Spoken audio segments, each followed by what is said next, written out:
Salut tout le monde, bienvenue sur ma chaîne, j'espère que vous allez bien. Ça fait tellement longtemps. Dans la vidéo d'aujourd'hui, je vais qu'on parle, comme vous avez vu le titre, comment avoir un teint propre qui brille en 2023. Pour décembre 2023. Décembre arrive, il faut avoir les teints de la gloire. Et c'est encore possible, ne vous inquiétez pas, je vais vous donner des tips qui vont vous aider à avoir le teint parfait avec votre teinte d'ici décembre. Commençons sans plus tarder. Vous savez, quand on parle de beauté, quand on parle de teint, quand on parle de skincare, il faut vraiment prendre soin de sa peau.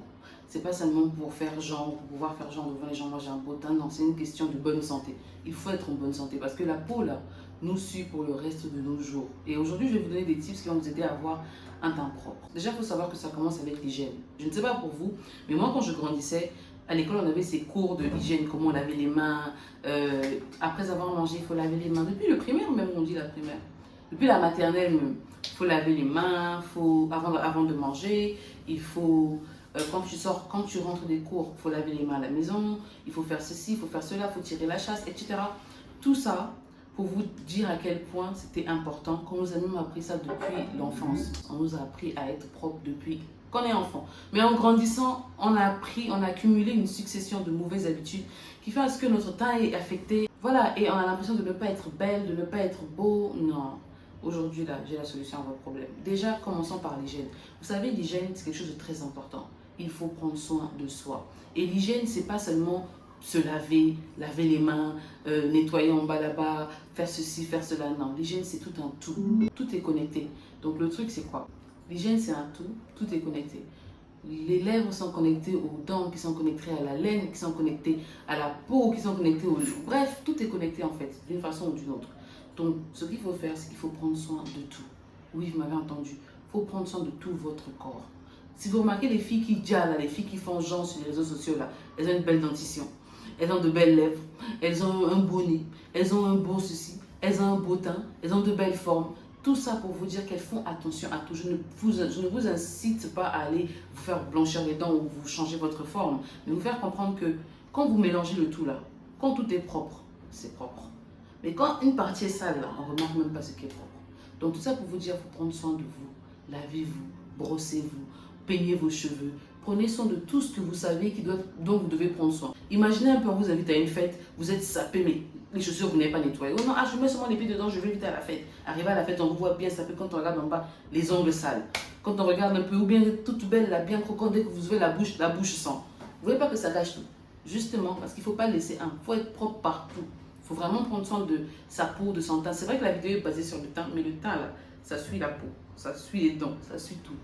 Il faut prendre soin de vous totalement. Et pour prendre soin de nous totalement, il faut qu'on revoie les successions de mauvaises habitudes qu'on a accumulées au fil du temps. Déjà, avec le teint, regardez, il y a un truc, il y a une manie que les gens ont souvent, qu'on a souvent, de toucher le visage. Toucher le visage comme ça, j'ai lavé mes mains, mais quand même, toucher le visage comme ça, vous abîmez votre peau.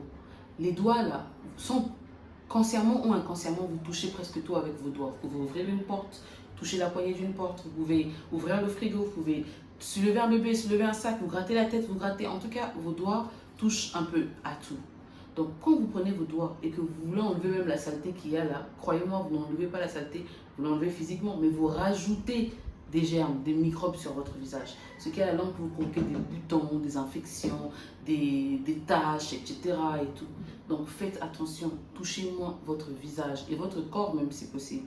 Lavez-vous les mains chaque fois que vous sortez ou que vous rentrez d'une pièce. Quand j'ai une pièce, c'est pas je sors de la chambre, je vais laver les mains quand je vais au salon, quand je vais à la cuisine. Non, mais lavez-vous les mains constamment, autant de fois que possible. Comme je disais, il faut prendre soin de tout son corps. Une autre mauvaise habitude que les gens ont prise, qui est même devenue normale, parce que même quand vous êtes dans les spas aussi, ils le font sur votre visage ou votre corps, casser les boutons. C'est pas bien de casser les boutons. J'ai vu une vidéo sur Snapchat, je crois, il y a longtemps, d'un monsieur qui s'est paralysé le bras ou le pied, je crois que c'était la jambe, parce qu'il avait un bouton qu'il avait cassé, le bouton était sur les nerfs. Tout ça pour vous dire que ça ne sera pas votre portion au nom de Jésus. Mais faites attention, ne cassez pas vos boutons. Déjà quand vous cassez les boutons là, rien que l'action de casser les boutons, ce qui est à l'intérieur se répand sur vos doigts. Ça se répand sur vos doigts, ça va sur votre corps. Si après vous soulevez un bébé, ça ira sur le bébé. Si après vous mangez, même si vous faites ça et vous mangez, c'est sur vos doigts, ça rentre dans votre bouche. C'est pas hygiénique. Même quand vous prenez un tissu, le tissu n'est pas imperméable. Le tissu, si vous remarquez, ça s'imbibe. Souvent, les autres particules là, touchent le bout de vos doigts. Vous pensez que vos mains sont propres, vous soulevez un verre. Bref, vous voyez quand je parle de l'hygiène, pourquoi je parle d'hygiène? Non, c'est tout ça en fait. Il faut faire attention. Vous allez voir des gens en public qui font ça, qui se grattent les narines. Non, c'est juste un petit truc qui t'enlève. Non seulement tu rajoutes des germes sur ton visage, tu enlèves ça, ça se colle là. Donc en gros, c'est comme un échange de microbes. Et après, tu mets ça partout sur tout ton corps en fait. Si on pouvait voir notre vie au microscope, croyez-moi, il y a des gens qui ne mangeraient même pas tous les jours. Il y a des gens qui allaient s'évanouir parce qu'il y a beaucoup de microbes déjà naturellement dans le monde. Encore pire autour de l'être humain parce qu'on fait plusieurs choses à la fois. On est des êtres humains, on bouge. Et encore pire encore, des gens qui ne sont pas propres. Vous voyez, donc imaginez un peu. Et même les toilettes de certaines personnes sont même plus propres que des personnes. Un autre aspect, un truc qui est très important. Vous savez, notre nouvelle génération, on est accro aux appareils électroniques, particulièrement le téléphone. Est-ce que vous savez que 50 téléphones sur 60, ou 70 on va dire, sont pleins de microbes, ont plus de microbes que les toilettes publiques. Non, pas publiques, que les toilettes d'une maison familiale. Pourquoi je dis ça? Parce que vous voyez les toilettes, au moins vous passez le javel pour nettoyer. Mais les téléphones, les coques de téléphone, vous allez voir des gens, 5 ans, ils ont la même coque qu'ils n'ont jamais enlevée pour nettoyer. Limite, ils prennent leur habit comme ça pour nettoyer l'écran en haut. Quand ils veulent prendre des photos, nettoyer le derrière, il y a la poussière et tout. Mais ils ne prennent pas le soin ou le temps de nettoyer. Genre, aujourd'hui, je vais nettoyer mon téléphone, prendre un détergent ou un produit qui est fait pour nettoyer les téléphones et nettoyer mon téléphone avec. Ou les bijoux, les accessoires. Au fait, il y a des microbes partout, pour la faire courte. Donc, il faut avoir une hygiène propre. Et l'hygiène, là, commence par des petits changements. Arrêtez de toucher votre visage, lavez les mains, ne cassez pas vos boutons. Donc, voilà. Maintenant, pour les peaux grasses et les peaux sèches. Regardez, la vidéo, là, c'est sur le teint. Il faut que je vous donne des savons. Des savons qui vont vous arranger le teint. Il faut savoir que si vous avez des peaux grasses, le savon noir, c'est la base. C'est vraiment la base. Le savon noir est fait à base de potasse. Bon, je ne vais pas vous raconter, je ne vais pas vous faire l'étymologie du savon noir et tout. Je vais vous mettre une image là pour que vous puissiez voir, la vidéo sera très longue. Mais le savon noir a des propriétés qui nettoient, qui enlèvent les impuretés de votre peau, qui dégraissent le visage. Voilà pourquoi quand vous abusez du savon noir, vous allez remarquer que vous allez avoir des zones sèches. Par exemple, là c'est sec, là c'est sec, là c'est sec, mais là c'est... Voilà, ce genre. Je ne sais pas si vous avez eu ce genre de problème. Mais le savon noir en lui-même, il est très bien pour les peaux grasses. Que ce soit grasse sur la zone T ou grasse sur tout le visage. Maintenant, il ne faut pas en abuser. Il y a un savon par exemple qui n'est pas cher, qui vous change la vie, qui enlève les boutons, la graisse, qui atténue vos taches. Ça s'appelle Doudou au son. Je ne sais pas si vous avez déjà vu ce savon, mais si vous n'avez pas encore vu, essayez de le commander. C'est très bon pour la peau. Moi, les produits que je vous donne, que je vous conseille, ce n'est pas des trucs que vous allez utiliser pendant 3 jours. Vous aurez 3 jours de gloire. Tout le monde va dire, mais la fille, elle est belle, elle est sapée. Et après, vous aurez 5 ans de problèmes. Cherchez à enlever les taches que le savon vous a causées. Non, non, je ne fais pas ça. Moi, je vous donne des vrais produits. Les produits qui vont marcher sur votre peau. Que votre peau soit têtue, qu'elle soit lisse, ça va marcher. Mais il faut suivre aussi les consignes pour que ça marche. Le savon Doudou au son, pour avoir un bon résultat à long terme, il ne faut pas l'utiliser tous les jours. Si vous l'utilisez tous les jours pendant 2 semaines, votre peau sera sèche, après vous allez devoir arrêter et après recommencer et puis vous voyez, c'est pas évident. Donc, utilisez-le 3 à 4 fois par semaine, matin-soir si vous voulez, ou matin uniquement, ou soir uniquement, ça dépend de la fréquence à laquelle vous vous douchez. Je recommande matin-soir, 3 fois par semaine, les autres fois utilisez un savon normal. Maintenant, pour les peaux sèches aussi, utilisez le savon Doudou une fois par semaine parce que il ne faut pas oublier, ça n'assèchit pas seulement la peau, ça éclaircit les taches, ça enlève les boutons aussi. Il y a des peaux sèches qui ont des boutons et le savon Doudou vous aide énormément à régler votre problème de boutons. Après, il faut savoir que le problème de boutons dépend. Il y a des gens qui ont des boutons de façon héréditaire, des gens qui ont des boutons à cause de l'hygiène, des gens qui ont des boutons à cause d'une maladie, d'une infection, etc. Moi, je parle des boutons liés à l'hygiène ou à l'adolescence ou à la puberté, ce genre de boutons-là. Et après, vous pouvez toujours tester si vous avez une maladie de la peau, mais je vous recommande de voir votre gynécologue avant, de voir votre dermatologue avant, très important.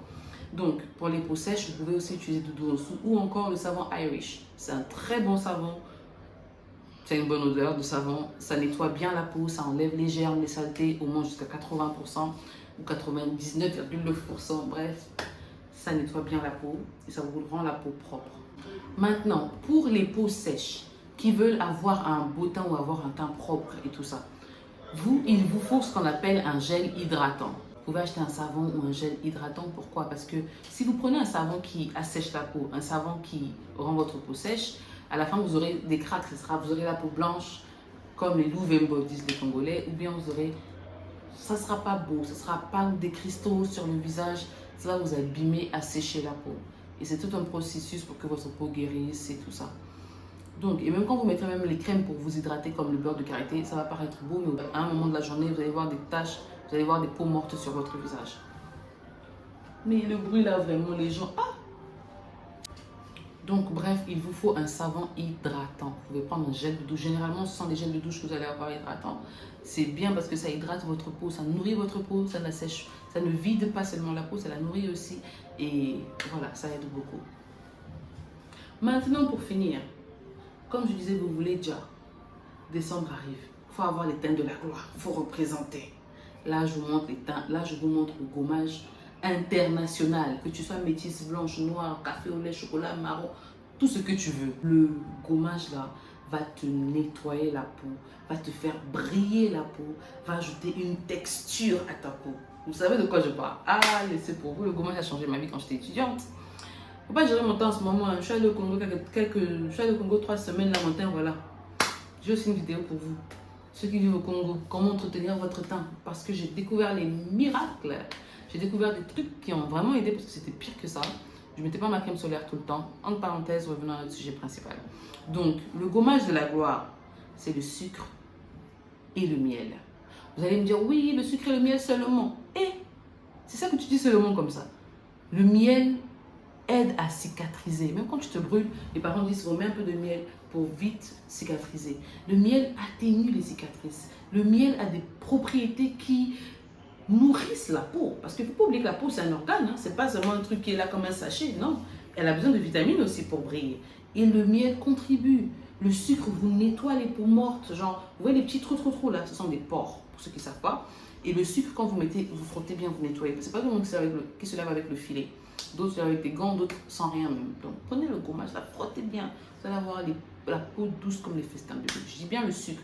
Sucre blanc, si c'est le sucre de canne. Sucre roux, si c'est un sucre naturel roux, pas des sucres colorés et tout ça. On évite les produits chimiques parce qu'après, ça affecte la peau d'une façon ou d'une autre. Donc, voilà. Dans cette vidéo, je vous ai fait un petit briefing de ce dont vous avez besoin pour avoir un teint de la gloire, pour avoir un beau teint en décembre. Si vous voulez vraiment avoir un beau teint en décembre, suivez ce mes conseils. Vous allez venir commenter ici là. Merci de m'avoir regardé. Laissez un pouce bleu si vous avez aimé. Abonnez-vous et on se voit à la prochaine pour une autre vidéo. Ciao, ciao. Et s'il vous plaît, laissez un pouce bleu et un commentaire. Comme ça, on va un peu parler dans les commentaires. Voilà.